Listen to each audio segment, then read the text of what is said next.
Bonsoir à tout le monde. Bonsoir à nos amis de la presse qui sont venus répondre à notre invitation. Une invitation que nous avons adressée pour délivrer notre message. Notre message sur le dernier développement de l'actualité politique, à savoir la question sur la parodie de justice que nous avons constatée avant-hier. Et pour cela, nous allons juste vous faire la lecture du document liminaire produit par le bureau politique de PASTEF. Notre message sera suivi par les messages qui seront délivrés par des composants du parti pour parler à nos militants, parler à nos sympathisants et parler au peuple épris de justice. Nous ne saurons toutefois le faire sans ouvrir par une présentation de condoléances par rapport au drame qui est en train de se passer au niveau de Ngor, de la commune de Ngor, avec tout ce que nous suivons ensemble. Donc c'est l'occasion pour nous, bureau politique, pour les députés du parti et pour l'ensemble des élus du parti, les militants et sympathisants, pour nous l'occasion donc de présenter nos condoléances aux familles des victimes et de leur exprimer notre soutien absolu pour le combat qu'ils sont en train de mener contre l'injustice,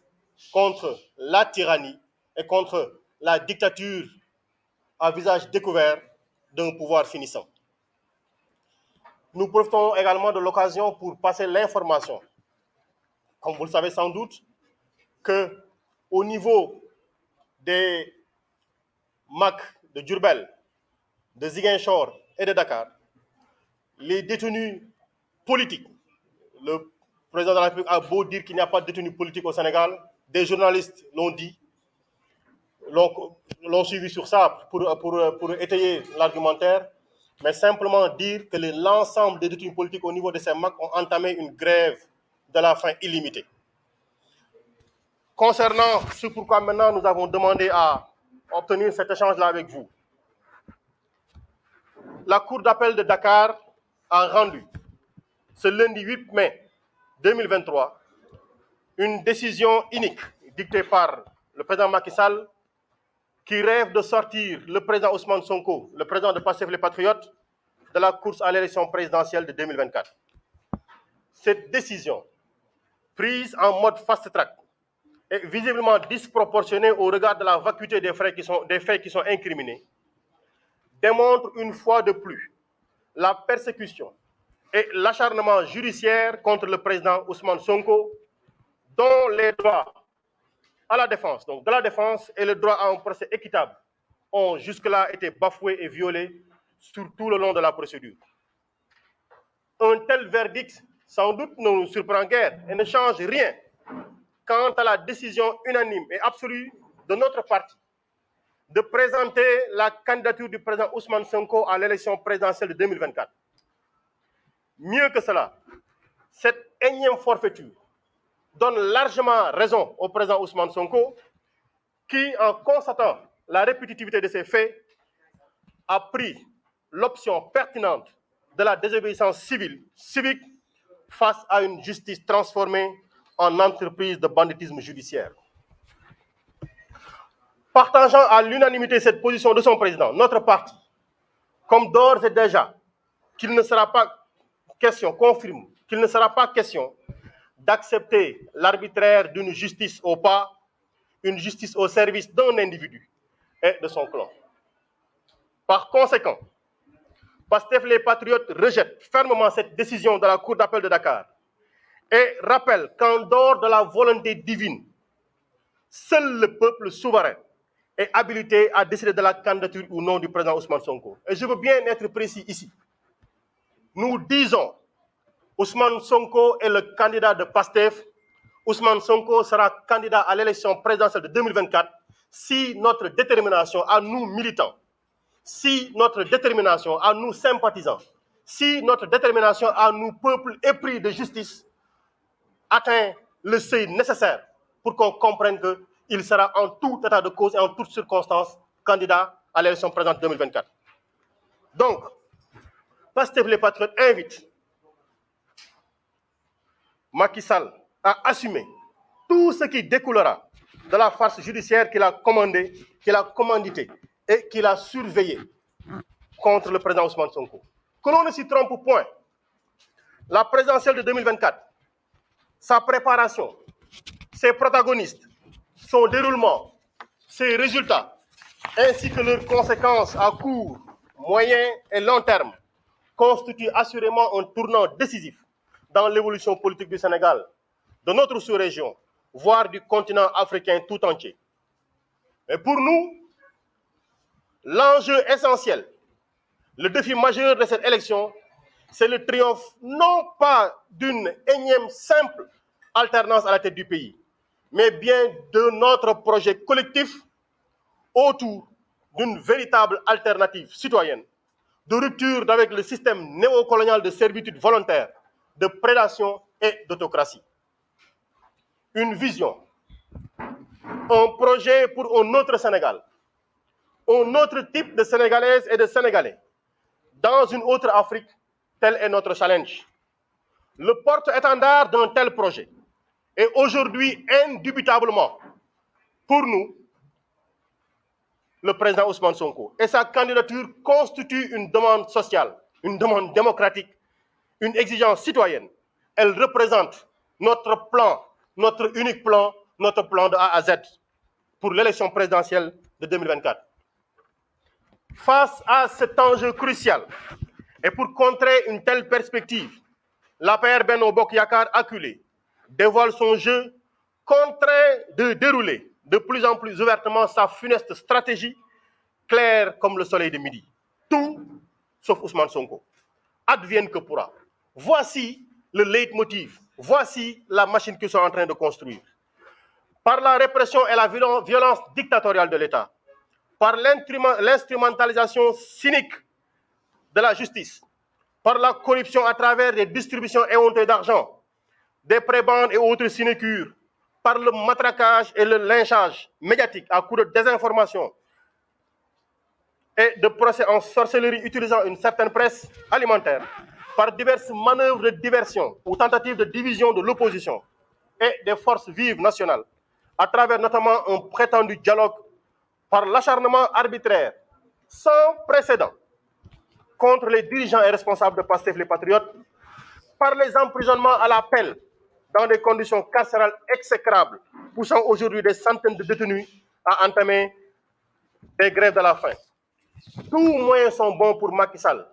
et son parti-État, son gouvernement, ses députés, sa justice expéditive aux ordres, pourvu qu'ils permettent d'éliminer Ousmane Sonko de la course de 2024. Mais nous voulons attirer l'attention que l'ensemble des militants détenus dans les prisons sont en train de nous lancer un message pour nous qui pouvons nous réveiller de chez nous, qu'il ne faut pas que nous baissions les bras. Ils sont paisibles, tranquilles dans leur esprit, en paix avec leur conscience et nous appellent à tenir le flambeau de la résistance. Il nous faut la tenir et il nous faut nous battre pour que notre candidat, le président Ousmane Sonko, je le répète encore, soit là à l'heure de la victoire du 25 février. Refusant l'injustice, l'arbitraire et la répression, quelles qu'en soient les victimes, comme tout dernièrement les habitants menacés de spoliation foncière à Ngor, Yoff et Ouakam, Pastef les Patriotes appellent toutes ces structures, le militant, les cellules, les sections communales, les coordinations départementales, les directoires régionaux, les mouvements, tous à prendre toutes les dispositions nécessaires pour la défense énergique, avec détermination, discipline, organisation, méthode, sérieux. Notre projet collectif, qui, faut-il le souligner en passant, n'est plus le projet du seul Pastef, mais bien celui des peuples du Sénégal et de l'Afrique tout entière. Les différentes entreprises de décapitation, de désorganisation et de diversion du parti par rapport à ces tâches essentielles de combat résolu contre le danger principal pour le Sénégal, qu'est le régime de Macky Sall resteront vaines à coup sûr. Imaginez, vous connaissez Aline Badara Mboup? Il est responsable du projet Werndombo qui leur a tant fait peur. Parlons de Fadilou Keïta, responsable du projet Némé Couture, qui les a dérangés. Parce que chaque fois que Ousmane Sonko a parlé de Némé Couture, vous avez entendu le branle-bas militaire, vous avez entendu le branle-bas de l'armée pour interdire pour les convocations judiciaires. Chaque fois qu'on parle de Ousmane Sonko dans une région, dans un département, dans un village, mais le stress, la schizophrénie atteint ce régime. Vous connaissez Bassirou Diomaye Faye? Lui, le secrétaire général du parti, au cœur de tout ce que nous étions en train de faire sur les derniers mois. Discipliné, militant, organisé. On a voulu prendre tout ce beau monde, Babacar Ndiaye, responsable des jeunes, tout ce beau monde pour dire on va faire le vide autour du président Ousmane Sonko. On rappelle simplement à ceux-là que chaque individualité du parti est une individualité. Nous sommes une collectivité et chaque fois qu'un de nous est à genoux, un autre le supplée automatiquement. Chaque fois qu'un de nous tombera, il se relèvera. Qu'il pleuve ou qu'il vente, qu'il neige ou qu'il fasse soleil ou qu'il fasse nuit, chaque fois qu'il y aura quelqu'un qui sortira des rangs, 1000 autres le remplaceront dans le circuit. Donc, ce que nous voulons dire par là, c'est que tous les moyens de lutte démocratique seront mis à contribution pour faire face à la dictature debout. Marche, rassemblement, protestation, résistance de masse prolongée. Et les détenus politiques sont là pour nous en donner l'exemple. Ils n'ont pas attendu. Ils ont pris leur propre initiative. On ne peut pas se permettre, nous, de ne pas assumer notre responsabilité par rapport à ce combat-là. Réunion publique d'information, journée nationale d'action, campagne élargie de désobéissance civile. Mais pour ce qui leur fait peur aussi, nous allons reprendre notre Némé Couture tranquillement et des visites auprès de la population et des bases. Aucun effort ne sera de trop pour continuer de faire focus sur 2024 avec l'objectif d'en finir avec la tyrannie et de mettre Ousmane Sonko au cœur de ce que nous voulons construire, à savoir à la présidence de la République en 2024. Nous nous attacherons à renforcer notre parti, à élargir ses bases, à améliorer son organisation et son fonctionnement, à accroître ses capacités de mobilisation, tout en continuant de tendre une main militante et fraternelle à toutes les forces vives nationales qui s'engagent réellement sur le terrain de la lutte. À cet égard, Pastef les Patriotes félicitent l'ensemble des militants et militantes pour leur détermination et leur dévouement et remercie l'ensemble des patriotes et démocrates qui ont tenu à manifester d'une manière ou d'une autre leur solidarité avec le combat porté par Pastef et par le président Ousmane Sonko. Et nous informons, parce qu'on semble vouloir nous dire qu'il ne sera pas candidat. Je répète encore, le président Ousmane Sonko sera candidat si nous le voulons. Et parce que nous le voulons, nous informons nos militants et nos sympathisants. Et nous informons tous les démocrates de ce pays que Pastef les Patriotes investira le candidat Ousmane Sonko, candidat de Pastef pour l'élection présidentielle du 25 février 2024, dans les jours à venir et les modalités seront précisées. Pour finir, nous lançons un appel pressant à l'ensemble de nos militants et sympathisants, des citoyens et citoyennes de notre pays, à répondre massivement à la manifestation prévue le vendredi 12 mai prochain à la place de la Nation, à l'initiative du mouvement F24, pour le triomphe de notre plateforme commune. Non à la troisième candidature du président sortant. Nous voulons la libération de tous les détenus politiques et otages. Nous voulons le respect de toutes les libertés fondamentales garanties par la Constitution. Et comme vous le savez,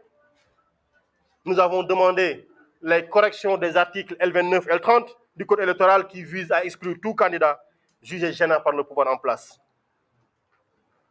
Pour l'organisation en 2024 d'une élection présidentielle libre, régulière,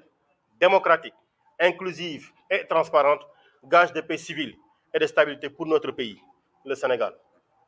Et ceci se fera indubitablement, inévitablement, absolument, avec Ousmane Sonko comme candidat de PASTEF. Nous vous remercions.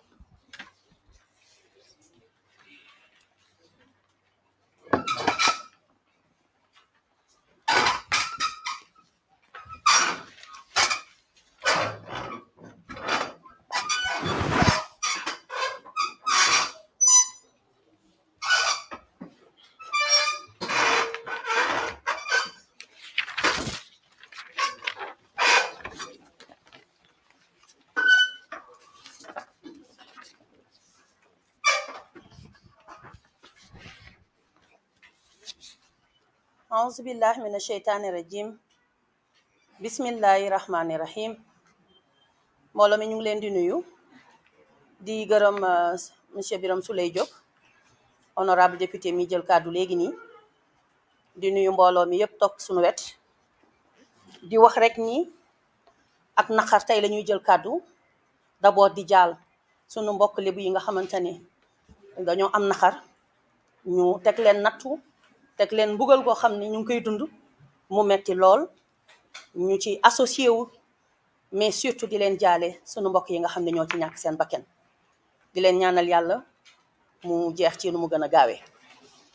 di wax rek ni ñu ngi jël kàddu tey pour rendre hommage ñi nga xamante ni ñoom la ñuy wooye les détenus politiques yi nekk ci kaso yi muy kaso yi nekk ci Sénégal yépp fépp foo xamante ne rek détenu politique toog na fa ñu ngi lay jox loxo di la masaw mais di la jaajëfal di la rendre hommage parce que jamono yii nag mooy jamono yi nga xamante ne ku ne bëgg ngaa doon détenu politique ku ne bëgg nga ñu jàppale nga dugg ci kaso yi ñun ñii boog nga xam ne xeexal suñu réew moo ñu tax a jóg ndax góor rek mooy tëdd ci kaso yi fi mu nekk nii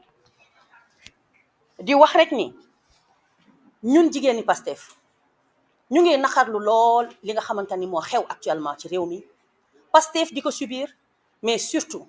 sunu leader le président Ousmane Sonko di ko dund duñ ci dellu siwaat ndax monsieur Birame Souleye Diop wax na ci muy loo xam ne nag teguñu ko ci lenn ci ndoddam lu dul jaay ko doole waaye nag lépp mooy jeex ci àdduna te ñaan nañu yàlla lii nga xamante ni mi ngi koy subir yàlla mi ko sàkk may ko fit bi mu am dénk ko pas-pas bi mu am ak engagement bi mu am bëgg réewam bëgg koo défendre yàlla génnee ko ci Macky Sall du buur yàlla dénku ko nguur pour muy jaay doole sénégalais yi dajale seen doole seen yéene ak seeni baat dénkoon ko xëy na ko doy na dañoo bëgg a récupérer kon du moom réew mi wala muy buur pour di def lu ko neex kon lii muy def Ousmane Sonko di laqatu ci ginnaaw justice ñaawlu nañ ko fu ñaaw lu mën a yem te it ñu ngi ñaan mu jeex lu mu gën a gaaw waaye ñun dey taxaw nañu pour mu jeex niñ ci taxawee nag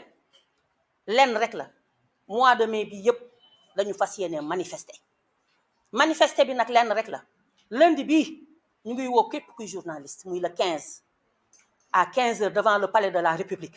ndax déposé nañu autorisation pour ñu def suñu sit-in boobu nag liñ ci jublu rek mooy def suñu déclaration wax ak réew mi ndax ñun Macky Sall taxu ñoo jóg dañ koo dénk ne ko doy na bëgguñu nga bokk ci suñu élection présidentielle 2024 muy siisoom googu nag moom la concerné ak ñi mu àndal waaye ñun suñu ligne de mire sénégalais yi la ñu visé te peuple sénégalais la ñuy waxal ñu bëgg nag sénégalais yi déglu ñu altine le 15 mai 2023 liñ ci namm mooy wax lépp lu nga xamante ni nii ñu ngi koy ñaxtu ci injustice ci jaay doole ci manipulation ci acharnement bi nga xamante ni président Ousmane Sonko ak waa Pastef ñun ñii ñu ngi koy dund autorisation bi nag am nañ yaakaar ni dinañ ñu ko jox te xam nañ ne dinañ ñu ko jox donc on donne rendez-vous à tous les journalistes lundi 15 heures devant le palais de la République leneen li mooy vendredi 12 bii manifestation bi am ñu ngi woo képp kuy jigéen na nga ñëw teew ci képp kuy jigéen sa njariñu réew sa ëllëgu doom ndax ñun li ñuy xeex pour suñuy doom la suñu doom yi ëllëg lan la ñuy fekk fii ban Sénégal ndax dinañ fi jëlee Sénégal gii nga xam ne benn clan moo fi nekk séddoo ko di lekk ñoom rek kay lekk kenn du lekk foqale buqale duñu maye dara lépp ñu jël ko yamale ci seen bopp ñun nag ñu bëgg suñu réew yi fekk fi Sénégal goo xam ne dina tane ñun bii ñuy dund kon nag yéen jigéenu Sénégal yéen ñi nga xam ne vous vous sentez concernés par ce combat nous vous appelons ce vendredi 12 ñëpp ñëw à la place de la nation ndax foofu rek la ñu am wax rek la ñu mën ndax boo mënul di nga wax ba ñëpp dégg la ñu ngi ñuy jaay doole waaye nous restons sénégalais te wax gi ñu am dinañ ko waxee fi ñu ko war a waxee le 12 donc on donne rendez-vous à tout le monde bu ko kenn manqué ndax le défi de la mobilisation dafa bokk ci xeex am na ku nekk fi muy xeexee waaye bu rassemblement jotee mobilisation bi dafa war a mat sëkk donc on appelle tout le monde vendredi 12 à partir de 15h à la place de la nation di wax rek ni fas yéene nañu organiser marche blanche boobu liñ ci jublu mooy dindi tuuma ndax lu ne ñu ngi ñu koy teg ku nekk nga ñuy tam dëmm waaye ñooy cuuraayu dëmm bi ndax ku jafur mooy wax dañoo jafur te marche blanche bi liñ ci bëgg mooy wane ni waa Pastef ay nitu jàmm lañu jàmm moo ñu tax a jóg xeexal sa réew nag buñ la ci bëggee utalub ay di nga muñ de waaye doo teggi sa tànk te doo dellu ginnaaw te fas yéene wuñu dellu ginnaaw marche blanche boobu su boobaa dinañ ci woo sénégalais yépp de waaye bëgguñu benn jigéen des ay fulaar yu weex tàll la ñu bëgg di dox ndànk pour wane ni xanaa sañ nañoo jooy ndax nit doo ko dóor ba pare ne ko doo fi jooyee jooy boobu ñuy jooy nag dañ koo bëgg a def ci jàmm ndax ñu ngi jéem a dëkkal Ousmane Sonko fu ne naan nitu fitna la nitu ay la waaye ñun xamuñu fitna xamuñu ay bu dee nag wax dëgg mooy fitna gi kon ñoom la déranger kon li leen di déranger mooy dëgg gi waaye bu soobee yàlla duñu teggi tànk ci li ñuy def waaye dinañu wax ba askan wi yëpp xam ne jàmm rek moo ñu tax a jóg te jàmm rek la ñu bëgg ci réew mi dinañu dem seeti ji les familles religieuses dinañu wax ak ñoom ndax ñoom it nu mu mënti demee rek ñoo fi ne te ñooñu jiitu ci diine gi kon dinañu waxtaan ak ñoom xamal leen ni ñun Pastef ay nitu jàmm lañu te loolu la ñu bëgg waaye nag di bañ a guddal ndax dafa am dialogue buñ fiy wootee muy loo xamante ni dialogue bi dangay dem ba mujj gi mu def la ay ree ndax booy woo nit ki ci dialogue danga koy woo wax ak moom mu tontu la waaye di wax ak nit ki jàkkaarloog moom jël sa bët di toxoñ ci jël sa baaraam di toxoñ ci bëtam ne ko kaa ñu dialogue kooku dialogue wul day fo wala day noggatu et on n'a pas l'intention de participer à cette farce looloo tax ñun jigéen ñi tamit dañ ci ànd ak sunu leader xeex ko parce que dialogue bi ça n'a pas sa raison d'être kon dañ koy récuser mais di wax ni benn option la ñu am ñun jigéenu Pastef option boobu benn la mooy sunu plan A mooy sunu plan B mooy sunu plan C mooy la candidature du président Ousmane Sonko pour les élections du 25 février 2024 mooy sunu candidat ñu ànd ceeg ñëpp mooy sunu candidat ñu jiitu ci muy sunu kàddu gu njëkk muy sunu kàddu gu mucc Ousmane Sonko mooy candidat wu jigéenu Pastef ak Pastef pour sunuy élection te fas yéene wuñu ci nag négocier dara parce que li ñu bëgg xam nañ ko l'éliminer, annuler sa candidature et son éligibilité loolu duñ ko nangu tey duñ ko nangu ëllëg ndax xam nañu li ñuy def yëpp pour lan la kon nag loolu wax bu leer la Ousmane Sonko est notre candidat et Ousmane Sonko incha allahu rabbi fera partie des élections de 2024 xanaa di tëj rek ci ne Ousmane Sonko espoir u jeunesse la espoir u peuple la yéen mbokk jigéen ñi dama bëgg ngeen yeewu te ngeen xam ne combat bi du diggante Macky Sall ak Ousmane Sonko mais combat la entre un pouvoir dictatorial et son peuple meurtri kon nañu continuer xeex bii ñuy xeex te buñ ci dellu ginnaaw benn yoon jërë ngeen jëf.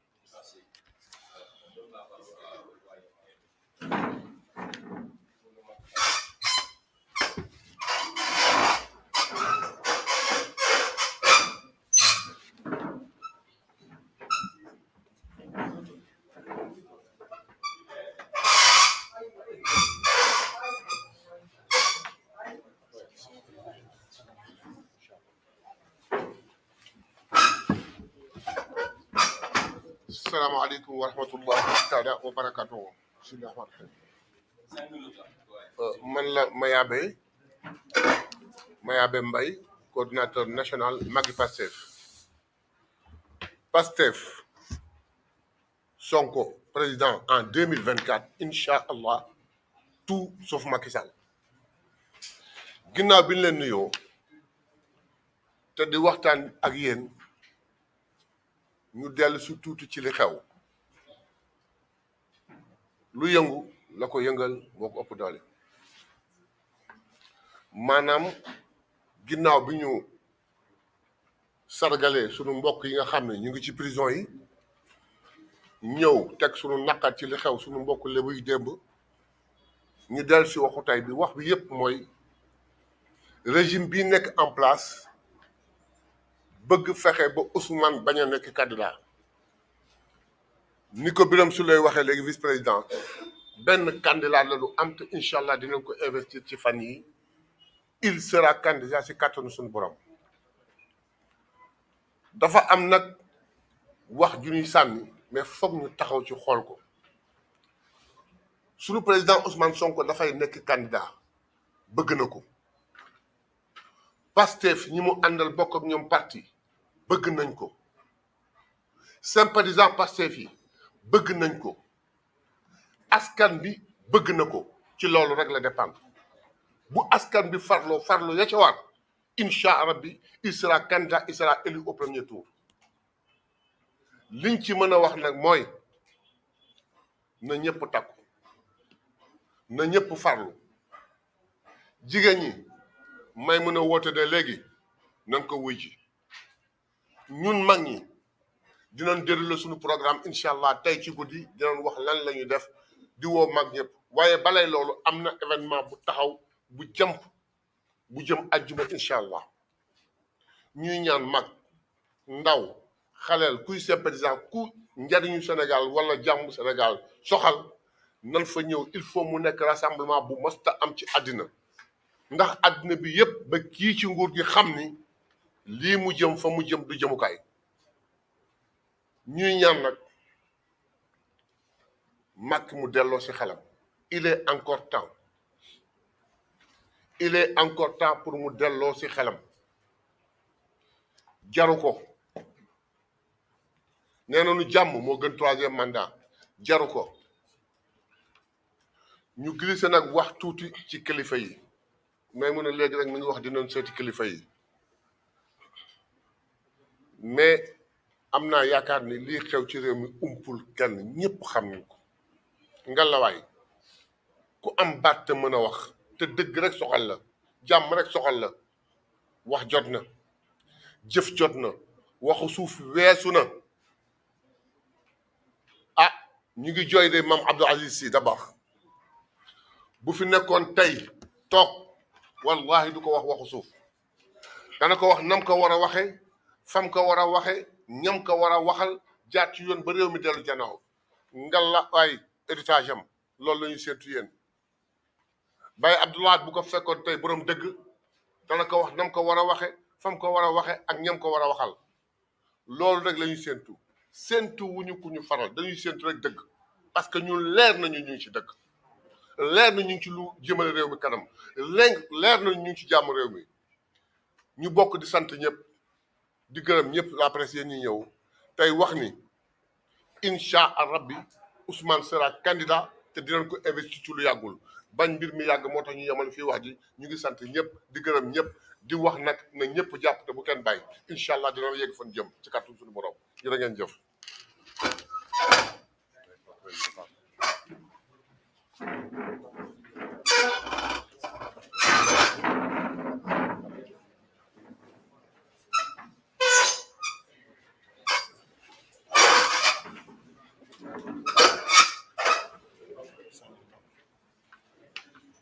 asalaamaaleykum mbokk yi maa ngi leen di nuyu ku nekk ci turam ak santam di fi toogal nag li nga xam ni mooy mouvement national des cadres patriotes man maa ngi tudd Marie Rose Faye jóg jot na gannaaw dee foofu lay commencé parce que képp ku yaakaar ni lii nga xam ni moom moo dal kii di président Ousmane Sonko dal ñëpp ñi nga xam ni tey jii noo tànge moo tax ñu nëbb leen jant bi ba seeni famille seeni am di jàmm mënatuñ leen teg bët foog naa ni yaa ngi nax sa bopp ndax lii raam ci ñàkk mi la jëm kenn ci sénégalais yi du ci mucc ma bëgg ñun ñëpp ñu jóg farlu xam ni Macky Sall mii buñ ko xeexul ñun ñëpp dinañ am lu ñu naqari li nga xam ni moom moo am ba am mooy ñun Sénégal dañu nekk dëkk boo xam ne dañu naan dëkk jàmm la ba ñuy wax sax waxi dialogue waaye dialogue il faut mu mën a tegu ci dëgg te dëgg moo amatul fii tey biir Sénégal bi ñu ne te nag pour ñu mën a avancer il faut ñu waxante ay dëgg mënuñu ne dañuy defar jàmm dañuy defar salaam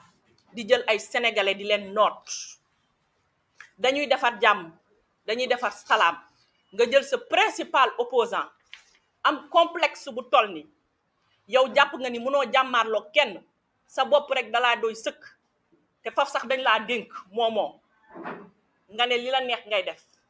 du fi mën a am te ñun ñii dañ koy xeex bu fekkee ni Macky Sall ak ñi mu àndal dafa yaakaar ni mën naa décapiter li nga xam ne mooy Pastef ak ki nga xam ne mooy porter suñu projet muy le président Ousmane Sonko mi ngi dóor loxoom ci ëkk ndax mun nañu jàpp ñun ñëpp benn par benn jusqu'au dernier militant on se battra jusqu'au bout duñu bàyyi dara ndax ñun loolu lañu xam dañuy xeex ndax Sénégal gi nag ñun ñëpp ñoo ko bokk te bu fekkee ni ñun ñëpp ñoo ko bokk wàll gi ñu ci am dañu koy jël ba mu mat sëkk suñuy liberté suñuy droit dañu koy xeex ñun loolu lañu xam te loolu la ñuy jëfe dañu jàpp ni tey jii Ousmane Sonko nitun fitna la ma bëgg leen wax ni Ousmane Sonko tey jii musul posé benn acte boo xamante ni teg na violence te loolu mooy dëgg violence bi ñuy gis yépp ci moom lay dal ak ñi mu àndal ma bëgg rappeler aussi ni xam ngeen ku ñu naan Gandhi xam ngeen ku ñu naan Martin Luther King xam ngeen ku ñu naan Mandela ñoo ñëpp ba ñuy xeex ba tey seen tur ñu koy woo fu ne dañoo woote lii di ñu naan désobéissance la ñuy xeex dañoo désobéir loi yi nga xamante ni moom la ñu tegoon ba nit ñi topp leen ci ba tey di ñuy wax seen wax fu ne di way seen way fu ne ñu gis li ñu teg ci li nga xamante ni mooy monde bi ñun nag ñu am wàll bu ñu war a jouer ci suñu avenir ci suñu histoire sénégalaise sénégalais bu la ci kenn raw boo bëggee Sénégalu jàmm boo bëggee Sénégal bu naat Sénégal bi nga xamante ni waxkatu dëgg yi ñoom ñoo fi war a nekk ñiy diriger jógal xeex ko ma toogal fi nag lu ñu naan cadre yi te toujours dañ naan intellectuels yi ñoom ñoo yàq réew mi parce que c'est vrai aussi que intellectuels yi ñooy diriger Sénégal boobu ba tey te boobu ba tey ñu ngi ci am aussi lu ñu naqari ñu bëgg wane une autre façon boo xam ne ñi nga xam ne la ñuy woowee cadre wala intellectuel war nañ am beneen taxawaay bu war a mel ni li nga xam ni mooy injustice ñu xeex ko dakkal ko moo tax ñu ngi woo au delà du MONCAP ñëpp ñi nga xamante ni ñu ngi ci réew mi am xel am xalaat nañu wax intellectuels yi bari nañu ci biir réew mi waaye lan lañ ñu amal comme njëriñ c'est le moment ou jamais de montrer cadre wala intellectuel ban njëriñ nga mën a apporter Sénégal boo bëggee Sénégal continuer ñun nag cadre yi ñu ngi liggéey ci programme bu mucc ayib boo xamante ni bu jotee dinañ ko teg ci loxo Ousmane Sonko muy suñu président investiture bi nga xam ne annoncé nañ ko dinañ ci wax ay fànn yu bari yoo xamante ni MONCAP mi ngi ciy liggéey pour wax rek ni que nous ne serons pas détournés de notre objectif li nga xam ne mooy suñu kanam mooy l'élection présidentielle de 2024 te incha allah benn mbindeef yàlla rek kenn duñu mën a tere aujourd'hui suñu président Ousmane Sonko nekk suñu candidat en 2024 amuñu plan A ba Z benn amul benn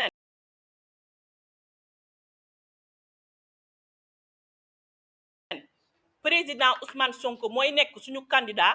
en 2024 te cadre di dañ ko jox programme boo xam ne incha allah dinañ mucc ayib ma ciy woo ñëpp di leen gërëm di leen sant.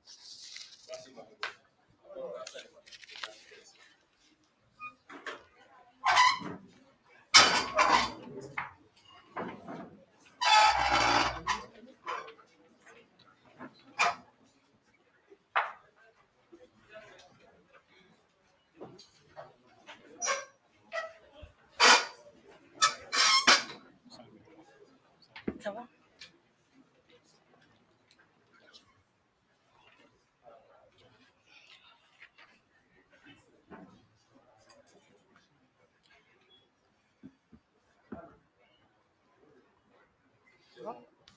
salaamaaleykum mbokk yi ñuy seetaan moo xam fu ngeen ñuy seetaanee ci waxtu bi maa ngi tudd Salimata Dieng Niang bokk ci jeunesse patriotique du Sénégal. alors li ñu fi dajale tey ñun ñëpp xam nañ ko ndax actualité bi ñu ngi koy suivre du lenn lu dul projet bi nga xam ne sumb nañ ko depuis 2014 mu am lu ñu dig askan bi am lu ñu leen wax ci projet ci programme ci développement Sénégal muy lu mën a nekk muy loo xam ne du utopie. loo xam ne la ñun en tant que jeune ñoo si war a xar suñu tànk tubéy pour que mu aboutir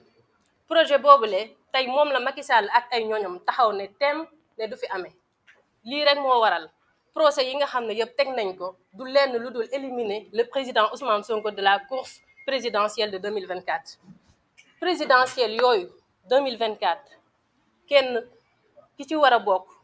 président Ousmane Sonko lay wuyoo ki nga xam ne da cee war a génn Macky Sall lay wuyoo ki ko war a gagné président Ousmane Sonko lay wuyoo mais avant ñu koy gagné dafa am combat boo xam ne c'est le combat de l'avenir de la jeunesse sénégalaise ñun jeunes yi tey ñoo war a li Guy Marius Sagna naan jëf mooy nattukaayu dëgg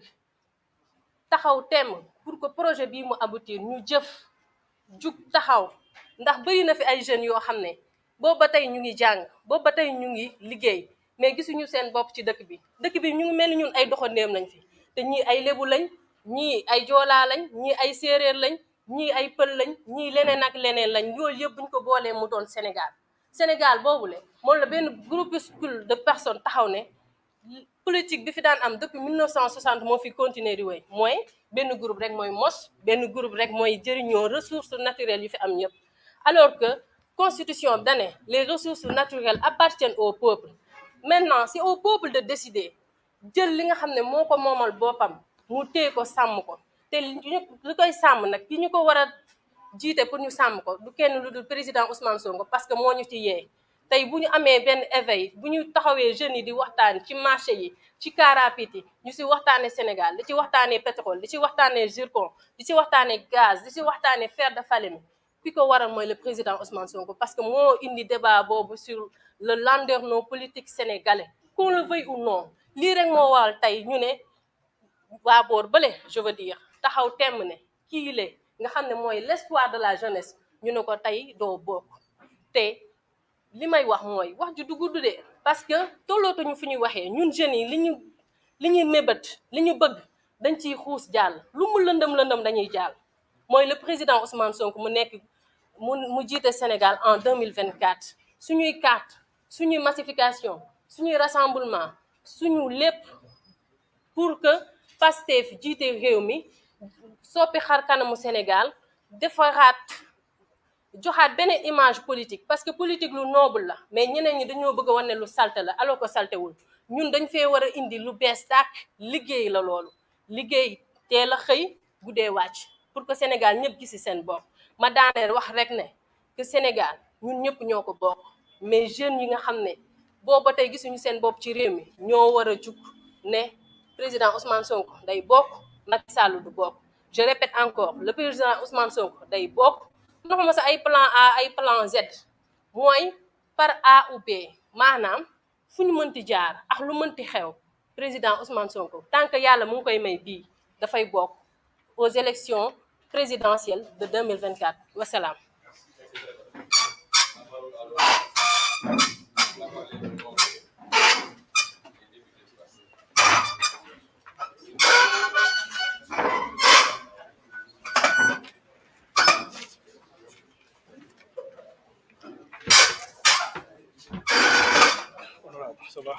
Président. Auzu billahi mina shaytani rajim bismillahi rahmani rahim wassalatu wassalamu ala rasulillahi sallallahu alayhi wa sallam. Man la honorable député Samba Dang bokk ci groupe parlementaire Yewwi Askan Wi ci député Pastef yi man maa bëggoon a addu ak yéen ci poñ yu tuuti rek jëmale ko ci li nga xam ne moom moo am d'abord ñoo ngi masawu coono képp koo xam ne Macky Sall moo la teg loxo te xam na ne tegu ko ci yoon parce que dafa xam ne doomam nekkul ci biir kaso bi moo tax mu teg leen loxo te yéen démocratie moo tax ngeen di rey seen bopp pour réew mi jëm kanam te bu soobee yàlla di ngeen fa génn donc grève de la faim bi incha allahu rabi donc ñu ngi leen ci masawu coono bu baax a baax a baax. ñu ngi jaale askanu Ngor bu baax a baax a baax a baax parce que dafa am loo xam ne gàcce la ci réew mi tey mais comme ñoom dañ koy def ba pare di génne ay communiqué yoo xam ne kenn xamul genre communiqué la bàyyi nañ leen wax askan wi parce que askan bi xam nañ li xew gis nañ ko teg nañ ci seen bët parce que li ne fàng kenn du ko jeex. dafa am barke démb loo xam ne xew na fii ci cour d'appel ngeen fekke ko ñun ñu fekke ko muy benn pièce de théâtre boo xam ne ñoom joué nañ ko ba pare. mais amul problème parce que ñoom dañoo joué seen pièce de théâtre ba pare parce que tàmm nañ koo def nañ ko ak Khalifa Sall def nañ ko ak Karim Wade la judiciarisation donc de l'espace politique par la justice yàgg ngeen ko fekkee donc Macky Sall mooy mbër mi nga xam ne su bëggee bëreeg nit xam ne kii da koy daan day woo ay arbitre parce que y a le pouvoir judiciaire le pouvoir législatif et le pouvoir parlementaire le pouvoir exécutif day woo ñi nga xam ne ñoom ñooy justice ñooy arbitre yi mu ne leen teel leen ma mbër bi yeewal leen ma tànk yi yeewal leen ma loxo yi ba mu dëgër ma soog a ñëw jàkkaarloo moom parce que buqat moom noonu lay def donc yàgg na ko def ñun loolu amul problème donc moo tax barki dem li xew cour d'appel ngeen fekk ko gis ko donc pour rendre le président Ousmane Sonko inéligible dañuy nax seen bopp parce que 2024 ko koy fekkee kenn xamu ko mën na am sax ñoom ñii di wax nii duñ ko fekkee buñ ne suba la élection mën na am kenn xamul yàlla rek a xam allahu taala la kon boog yooyu ay caaxaan la li ci des mooy Ousmane Sonko c'est le plan de A à Z bu Pastef ñoom ñu bëgg ko ñu bañ ko incha allahu rabi Ousmane Sonko day nekk candidat Ousmane Sonko day remporter les élections de 2024 kooku jarul ñu sonal seen bopp maanaam loolu ay caaxaan la maanaam teg ji li muy def nii day soog a commencé rek nga xam ne wure bi commencé gul day jaay affaire de kii mayen yooyu demul du dem yooyu du jàll ñun xam nañ fi ñu jëm te xam nañ fi ñu war a egg incha allahu rabi parce que xamul tax ca cappaandaw ga la ñuy xool kan moo nekk candidat ku nekk président de la république te incha allah rabi ca cappaandaw ga en 2024 président Ousmane Sonko sera le président de la république donc loolu mu leer beneen bi ma ñëw ci waa APR waa bay Benno Bokk Yaakaar gis nga waa APR ak Benno Bokk Yaakaar benn wéy lañ am wéy bi mooy lan tout sauf Ousmane Sonko amu leen di wax ñu Ousmane Sonko ou rien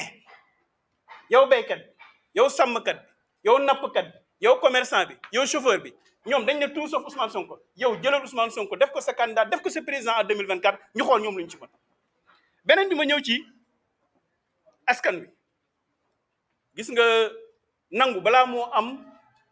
njariñ bañ nekk ci wetam daa am loo xam ne askan bi waratu koo nangu moo tax tey askan bi nañ jël seen loxo à commencer par les sections communales les cellules d'abord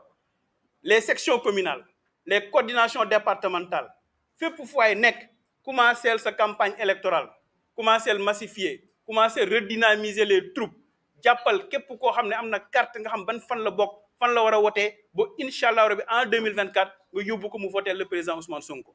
bu marche des bu dajaloo des fépp foo xam ne benn nit ñaari nit mënuñ ko fa fekk waxtaan ak moom nañ dem waxtaan ak ñoom rencontrer les populations wax ak ñoom li nga xam ne moom mooy suñu programme di le programme de Pastef beneen mbir bi ma ñëw ci le 12 incha allahu rabi le 12 daa nekk loo xam ne l'histoire se répète M23 lu mel nii moo taxoon mu judd kon boog F24 bu taxee mu judd nii le 12 ñun ñëpp dañoo war a mun a bàyyi lépp loo xam ne jàppoon nañ ko ñëw fekke le 12 ndax le 12 mooy woon Macky Sall ne ko yow réew mi moomoo ko réew mi dañ la koo dénkoon te jeexal nga fëgal nga donc ñaari ay nga amoon te si ñaari ay jeex na donc bu ñu réussir la manifestation du 12 bu soobee yàlla moom ci bopp dina xam ne réew mi moomu ko te foofu laay wooyee la diaspora di leen ñaan ñoom ñi nga xam ne ñoo nekk dans la diaspora parce que Sénégal nous faisons partie des pays très endettés maanaam Sénégal mooy réew moo xam ne bor rek moo ñuy bëgg a rey tey nous sommes à 14 milliards de dollars ci dette donc fu mu toll nii tey instant yi diaspora ñoom ñoo ñu mën a jàppale boo won ñi nga xam ne ñoo nekk ci bitim réew ni réew mi lan lay dund ndax su boobaa ñoom ñoo xam ne kon fañ doon dugal seen xaalis donc c'est de l'argent blanc donc ñoom war nañoo mën a génne loolu ba mu set wecc ngeen jéggal ma jeexal tuuti o fogole seereer maxey simna nuun a paax a paax a paax nu nga'a koy ke andoona yee ten jegu mene ke jegle mene koy o leŋ laykateera xe andoona yee ten refu Macky Sall a bugo dam wiin we a dam xooxum ten o maat a dam wiin we o pat kanga koy waagee jeg parce que a refanga tey xaye Macky Sall ka ref xa andoona yee saax le ta bugu me refna Njaay a ref Fatick ma andoona yee ma nga ta genu to njegeyo foofi ta waɗana den foofi me refna Mbelakadiaw an le jege foofi ta waɗana den foofi ndaa ten moƴu ta ref mene a dama wiin we a wega wiin we no kaso ke a wega wiin we ma leŋ anderna to okoy met ke ta warna jal a warno fi'eran xaye fi'erano fe kon fogaame xaye a jeganga ka ta laya kanga ta waru lay ndaa refe mene a wega wiin we a wega ke len koy lengo som ten waage lay bo 2024 Ousmane Sonko ref ke président kanga waage jeg to waage lay bo ten 2024 ta fog to Ousmane Sonko feta laya ten ka ref kiino xa andoona yee kiin fitna yo Ousmane Sonko mu see wote sans carte d'identité to Macky Sall ka wote Fatick to jege carte d'identité nun soptu nun we ngen na Fatick kon xar ta bugu lay xaye kene koy waage jeg xaye waage jego feet to Macky Sall koy fata an le mene to soɓ ka in xaye mene to soɓ ka ino feet to inchallahu rabi on va remporter les élections de 2024 je vous remercie.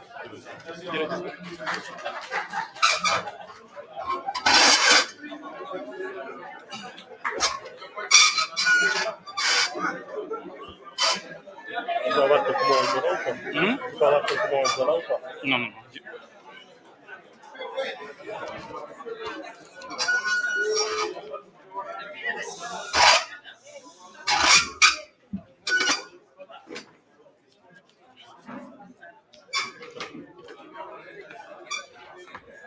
Je me présente,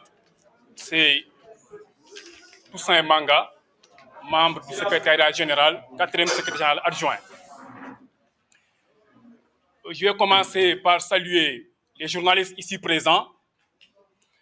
saluer les Sénégalais qui nous suivent et qui nous écoutent,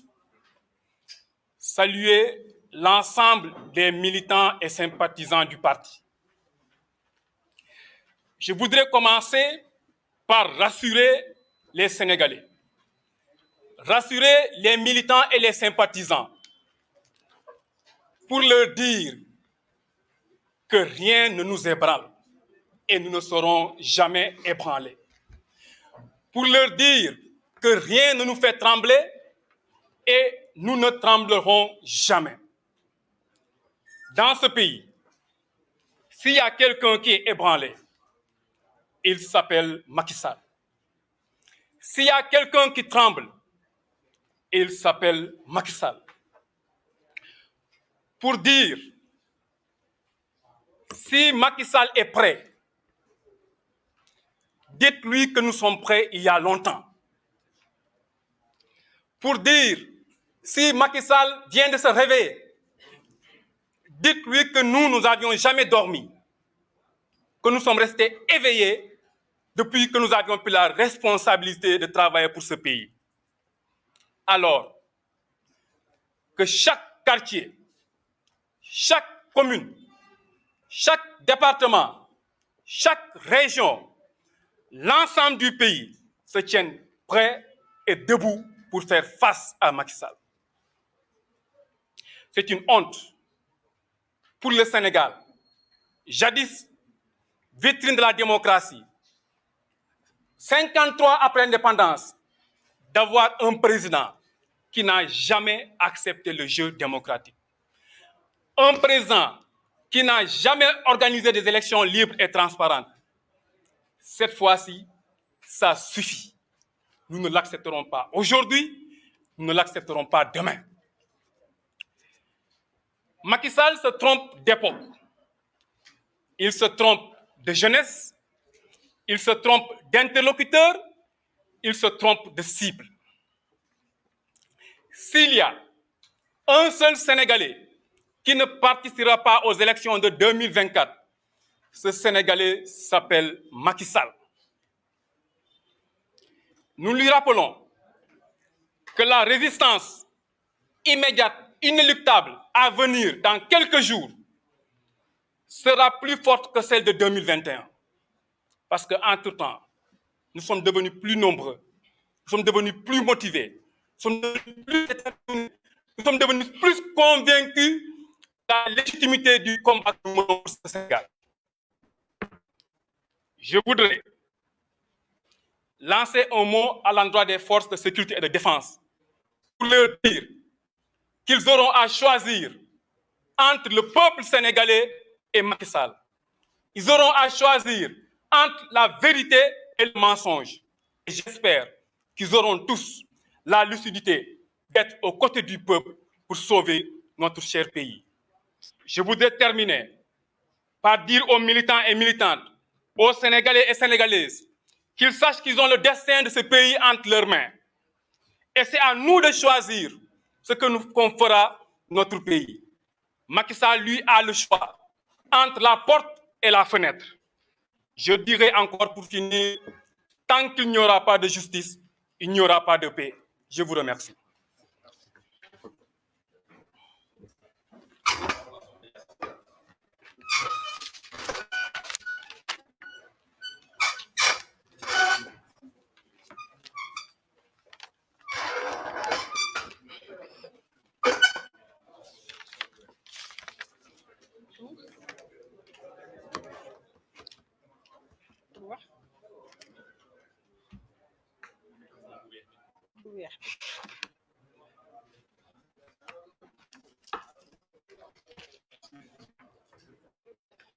asalaamaaleykum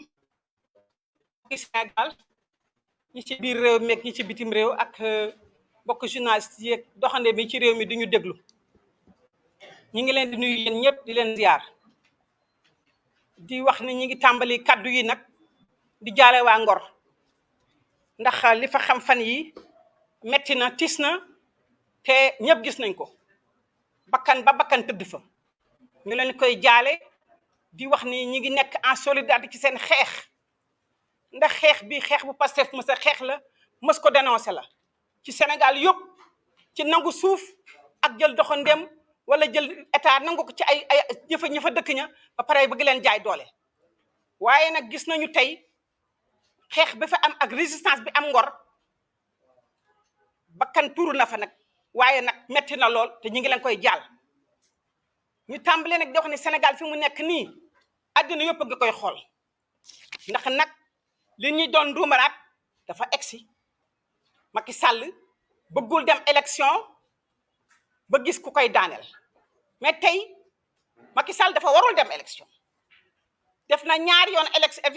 def na ñaari yoon faagaagal ñi xam ne mënoon nañ ko gañe ca élection yu mu daan def waaye tey nag dafa toll foo xam ne fii dafa am ay facteurs yu bare yu taxaw benn mooy Macky Sall warul dem élection waru ko dem ci constitution waru ko dem ci kàddoom ñaareel ba moo di ni Macky Sall tey jii dafa war a génn ci lépp lu jëm ci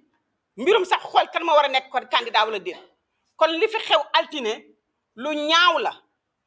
li fi xew altine loo xam ne le Macky Sall dafa tiit xaw ma lu ko war a tiit nag waaye li ko tiital bare na mais lii du jàll te moom ci boppam sax xam na ne dans son fort intérêt ci biir xolam que ni lii Ousmane Sonko kenn mënu ko tere mu nekk candidat dul yàlla ay pexe mënu ko kon ñun loolu wax nañ ci ba dañuy jàll li ñuy waxe moo di ni Pastef du rek ay militant dafa am ay sympathisants yu bare te xam ngeen ko xam ngeen ne Sénégal gi tey bare na ñoo xam ne ñi dañuy wax taxaw naan man bokkuma Pastef mais dañuy wax dëgg wala sympathisant u Pastef la kon bu Macky Sall bëggee jonkanteeg Sénégal ba mu daj kapp tey na ni dafay def forcing pour tere Ousmane Sonko mu nekk candidat ci élection présidentielle yu 2024 kooku du fi amee ndaxte sénégalais duñ ko nangu mën nga nag jënd say arme mën nga teg sa armée mën nga teg sa gendarmerie ak sa police ak loolu la neex mais loolu yëpp peuple sénégalais ko ëpp doole te gis nañ ko ci àddina du benn du ñaar du ñett peuple bu taxawee xam nga ne kenn mënu ko résister te xam nañu say sénégalais yi ni ñu taxawee xam nañ ko kenn réeru ko mbir ci Sénégal ku bëgg nag ni da nga bëgg a taxaw jël sénégalais yi forcé leen daal seen kaw xëpp rey leen yow yaay naan da ngay tere Ousmane Sonko mu nekk candidat kon ki bëgg a taal Sénégal Macky Sall la ñi fi wax ni Sénégal dañ ko bëgg a taal dañuy joxoon ki fi bëgg a taal Sénégal ki warul nekk candidat ba bëgg a tere ki nga xam ne ki moom la seen réew mi yëpp bëgg dañ ko bëgg ndax du jëmam mais dañ ko bëgg ndax li nga xam ne lii transformation sociale c'est-à-dire que jël réew mi teg ci bànqaas yi yu xam ne ñooy taxaw jubbanti ko ba sénégalais yi nga xam ne seen intérêt mooy jiitu intérêt ku ne ñooy moom seen réew ñooy moom seen koom-koom ñooy taxawal institution yoo xam ne dañuy taxaw institution dëgg loolu boobu projet de politique bii fi ñu taxawal mosu fi am ci Sénégal te duma xale bu amul benn candidat présidentiel bu mën a proposer projet bi ñuy proposer ak fit ak clarté loolu mooy enjeu bi képp ku fi taxaw daw ànd ak Macky Sall rek da nga xam ne gëmuloo lii ndax nag il faut nga am fit courage politique ak volonté politique pour tagal ko ñun nag dañu ni lii Macky Sall di wax lijjanti wuñ ko xam nga lu ñuy lijjanti liggéey suñu parti liggéey suñu mbooloo pour dem ci élection yi ndax ñun wóolu wuñ ko te xam nañ ne Macky Sall jànkonte rek moom la xam ndax gisu ngeen fi li fi xewoon 2021 ba mu dawee ba taxaw ni je vous ai compris ci ta taxoon tey nag leneen moo fi am bu ñu taxawee ne dañuy tere Ousmane Sonko mu nekk candidat suñu baat na poto Ousmane Sonko mooy candidat wu Pastef mooy candidat wu démocrate yi ci Sénégal yëpp te bëgg changement te kenn du ko tere mooy candidat mu def candidature moo tax dañu ñëw tey di wax ni suñu réaction mooy ñun dañu mës taxaw constant ci li ñuy def taxaw constant ci suñu gëm-gëm constant ci suñu liggéey kon loolu ñoo nekkandoon tey gën na yokku ñi fi toog ñëpp ku ci nekk responsabilité nga yore ci biir parti bi man mii vice présidente la mais ñu ni leesenu gannaaw ak ñu ànd ak ñun ci réew mi ak bitim réew moo ëpp tey rek laa doon waxante benn kilifa bu mag Afrique du Sud mu woo ma ne maa ngi nii jàkkaarloog télévision bi Ousmane Sonko laay déglu nii Macky Sall xanaa dafay xaru kii la bëgg a tere mu nekk candidat ma ne ko loolu de moo fi am mu ne ma kii mënul am te loolu ndagam bitim réew lañ ko xamee ak ñun ñale biir Sénégal kon nag ñi ngi woote militants yi sympathisants yi démocrates yi patriotes yi góor ñi ak jigéen ñi mag ak ndaw ñu taxaw takku te xam ne lii rek on a le dos humide ku sa gannaaw sës ci mur xeex rek moo la dese kon nag nañu gën a yokk suñu doole gën a yokk suñu taxawaay te xam ne loolu rek moo fi sës li may jeexale rek mooy que ni tey jii dafa bare trop ay jéego ñu war a def ci suñu liggéey loolu mooy programme loolu mooy organisation loolu mooy dimbal suñu candidat te loolu yëpp lu danañ balaa ñu ci egg dañuy ànd ak suñu naataango yi nga xam ne ñuy nekk ci F24 muy organisation yi nga xam ne yi moo gën a rëy ci M2D te xam nga ni M2D bi mu taxawee 2021 la fi amoon mais lii la ko ëpp fuuf parti politique yaa ngi ci mouvement citoyen yaa ngi ci activiste yaa ngi ci personnalité indépendante yi nga xam ay démocrate lañu ñu ngi ci kon nag ñi ngi woo ñëpp la 12 ñu wane taxawaay boo xam ne bii ëpp na xuuxal bi ñu xuuxale woon te Pastef rek la woon Guédiawaye ak Parcelles Assainies ak Kër Massar kon nag le 12 ñi ngi woo ñëpp ñu taxaw fekk si ñu wane suñu doole wane suñu kaddu yëkkati suñu kaddu ca kaw ni lii du fi amee te bu ñu bëggee jàmm ci Sénégal Macky Sall na teg li ci suuf ñu mujj nag ni ñi ngi préparé tamit dellu si waat dañuy wax suñu programme yi di tëral yëpp lan lay demee mais programme yëpp ci teg suñu bopp eyes on the prize le prix c'est quoi c'est février 2024 dégg nga mooy élection présidentielle te incha allahu rabbi Pastef fa koy gagné Ousmane Sonko mooy nekk prochain président Sénégal bu ci yàlla àndee maa ngi leen gërëm di leen sant.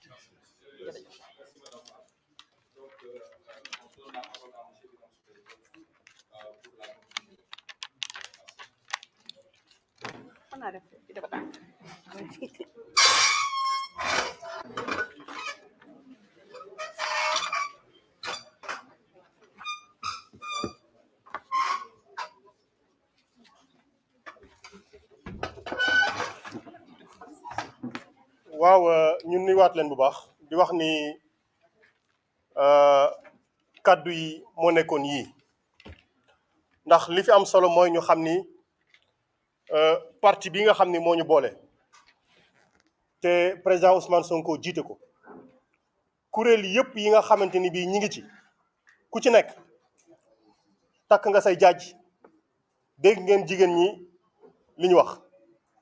dégg ngeen woote bi nga xam ni bii moom la jeunes yi woote nee nañu bépp jeune bu nekk ci Sénégal ak ci diaspora bi yow gëm nga président Ousmane Sonko sa avenir c'est en jeu l'avenir de la nation est en jeu et am na foo xam ne fii bu fa ay mbir tollee yàlla du wàcc di balal kenn buntu ne gëm ku ci nekk yaay ànd ak ña nga bokkal gëm-gëm dërëm ak dërëm ànd ñu bokk faj suñu jàngoro ñoom jeunes yi wax nañu ne képp kuy jeune ci parti bi na nga jóg na nga am taxawaay bi ci war ndax jeune bu bëgg ni Ousmane Sonko day doon candidat par force rek moo ko mën a imposer. jigéen yi tamit wax nañ ko nee nañu bépp jigéen bu fi ne kaddu la bu ñuy way ñaari loxo mooy takk tubéy ñaari loxo mooy takk sër ñoom woote nañ seen woote nee nañ képp kuy jigéen ci parti bi képp kuy jigéen ci Sénégal te Ousmane Sonko doy la képp koo xam ne kii lii di Sénégal di doxee doyatu la kii fi nekk doyu la ndax yoon da koo am lu mu koy tere moom mu bëgg a imposer nit ñi yoon boo xam ne moom gëmatul yoon woowa ndax nee na day nekk candidat par force kenn mënu ci dara yor na gendarmerie yor na police yor na justice moom mooy tànn kan mooy doon candidat te moom moo toog waat ci Sénégal yépp ne moom depuis Sénégal doon Sénégal ba léegi moo fi meilleur président moo fi indi programme bu amul moo fi indi budget yu kenn amul moo fi indi réalisation yu kenn amul moo fi def infrastructure yu kenn amul ba noppi nee na du jàkkaarloo kenn doon candidat ci kanamam jigéen ñi nee nañu nañ jóg wane d'accord tuñ ci loola ñun suñu candidat ala kulli xaal kenn du ko xañ parce que ñoom jigéen ñi nee nañu 2014 ba léegi Macky Sall benn pexe la am mooy Ousmane Sonko du fi ne Ousmane Sonko fonctionnaire Macky Sall ne déedéet Ousmane Sonko élection législative présidentielle 2019 parrainage mu ne du am parrainage dem ba kër yaay Ousmane Sonko ma baamuwaat ko ndax lu moo taxoon yóbbu woon ma gendarmerie ma baamuwaat ko dem kër yaay Ousmane Sonko dafa nangu ci ay parrainage élection locale ñëw na gis nañ ni mu demee élection législative ñëw na ñu xotti liste wu tur Ousmane Sonko nekkoon ci ay waxi tappale léegi nag lii gis nañ ko Ousmane Sonko candidat élection présidentielle 2024 ñu ne acca boog bismillah nañ yëkkati waa justice nañ ko teg ci kawam lii ñu wax ñoom moom la cadre yi wax cadre yi nee nañu Ousmane Sonko day nekk candidat en 2024 ñoom ci seen bopp ñi ngi liggéey programme bi nga xamante ni bi moom la ñuy jox sénégalais yi pour ñu xam ni amul ku mën a génne programme incha allah buy gën programme bi Ousmane Sonko di génne ñoom ñi ngi ciy liggéey ñi ngi def la dernière touche te bis bu ñuy investir fan yu ñu jëm Ousmane Sonko ñoom dina am lu ñuy ñamal sénégalais yi ñu xam ne lii mooy programme bi nga xam ne bi cadre yi moom la ñu liggéeyoon waaye ñoom nee nañu yamatuñu ciy togg rek ci xel yamatuñu togg ci xam-xam dañoo bëgg a sol seen bleu de chauffe taxaw fi jeunes yi taxaw fi femmes yi taxaw wane du ñu nangu kenn di ñu tànnal fu suñu candidat di jaar moom mooy nekk candidat en 2024 ba Samba di ca Demba ni ko Wolof di waxee mag ñi tamit mag ñi ñu ne ndax peccum xale neex na ñu ne bu neexee mag ñaa jàpp ca mbagg ya mag ñi taxaw nañu nee nañ ñoom itamit taxawaay bi ci war danañ ko am parce que kenn du leen tànnal candidat ñun ñoo bëgg ñoom mag ñi Ousmane Sonko nekk candidat ala kulli haal ci nii wala ci nee ci fii wala ci fee Ousmane Sonko sera candidat en 2024 yemuñ ca loola toutes les structures du parti ñëpp mankoo ci ne ñun daal benn plan la ñu am ñoom nañu lal seen pexe ndax ñoom 2016 ba léegi israélien ay russe ay suisse lu ne ñëw na fi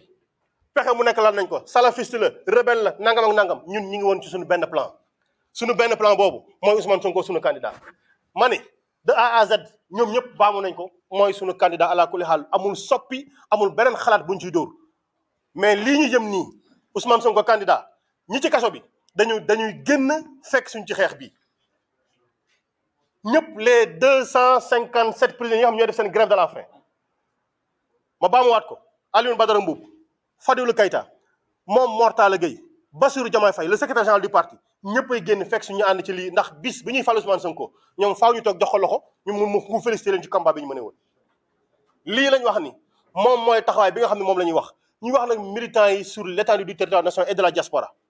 Ousmane Sonko candidat moom ñun ñoo koy imposer mi ngi dépendre ci suñu nekk ay góor am fit am xel am jom ak détermination wala ñu nekk ay yambar nañ tànn ban lañ ci bëgg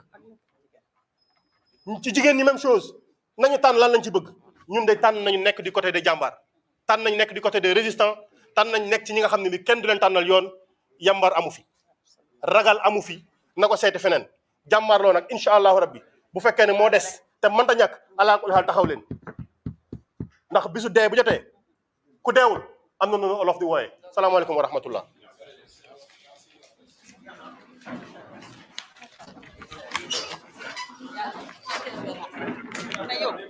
man dama oto bokk ci ginnaaw